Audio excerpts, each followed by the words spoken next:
একটি স্বাধীন সার্বভৌম রাষ্ট্রে যদি পাহাড়ি সন্ত্রাসী বাহিনীগুলা ইউপিডিএফ থেকে শুরু করে পাহাড়ি যে বাহিনীগুলা তারা সরাসরি অস্ত্র নিয়ে রাস্তায় দাঁড়িয়ে থাকে, তারা সরাসরি সেনাবাহিনীর পোশাক পরে অস্ত্র নিয়ে রাস্তায় দাঁড়িয়ে থাকে, এরকম করে।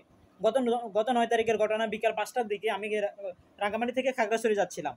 তারা মানে 20 থেকে 30 জন হবে, জঙ্গলের ভিতরে রাস্তার দুই পাশে অস্ত্র নিয়ে এরকম করতেছে।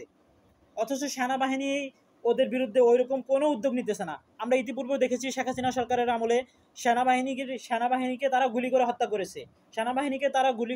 করেছে, কিন্তু সেনাবাহিনী ওইরকম কোনো পদক্ষেপ নেয় নাই। আমরা জানি, বাংলাদেশের মানুষ জানে যে সেনাবাহিনীর যে ক্ষমতা আছে, এই ক্ষমতা শেখ হাসিনা সরকার দেখাতে দেয় নাই। সেনাবাহিনীকে তারা একটি হতভম্ব বাহিনী করে রেখেছিল। কিন্তু বর্তমান সরকারের আমলে আমরা আশা করব অতি দ্রুত রাঙ্গামাটি, খাগড়াছড়ি, বান্দরবন থেকে পাহাড়ি সন্ত্রাসীদের থেকে অবৈধ অস্ত্র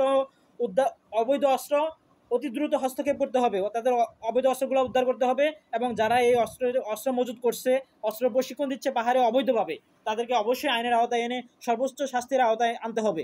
পাহাড়ে আমরা রাঙ্গামাটি, খাগড়াছড়ি, বান্দরবনে প্রায় সময় দেখি পাহাড়ি সন্ত্রাসী গোষ্ঠী, পাহাড়িরা কিন্তু সবাই খারাপ না, সাধারণ পাবলিক আছে অনেক ভালো, কিন্তু যারা সন্ত্রাসী চাঁদাবাজি করে, তারা অবৈধ অস্ত্র মজুত করে এবং বিভিন্ন সময় হত্যাকাণ্ড ঘটায়। তারা প্রশাসনের বিভিন্ন লোককেও অনেক সময় আমরা মারতে দেখেছি, এবং এই বিরুদ্ধে বাংলাদেশ সরকারের কোনো অগ্রণী ভূমিকা আমরা রাখতে দেখি নাই। তো এখন আবার পাহাড়ে বিশৃঙ্খলা দেখা দিচ্ছে, তারা সরাসরি অস্ত্র নিয়ে তারা ডিউটি করতেছে, এগুলো এই সমস্ত ভিডিও সোশ্যাল মিডিয়ায় ভাইরাল হচ্ছে।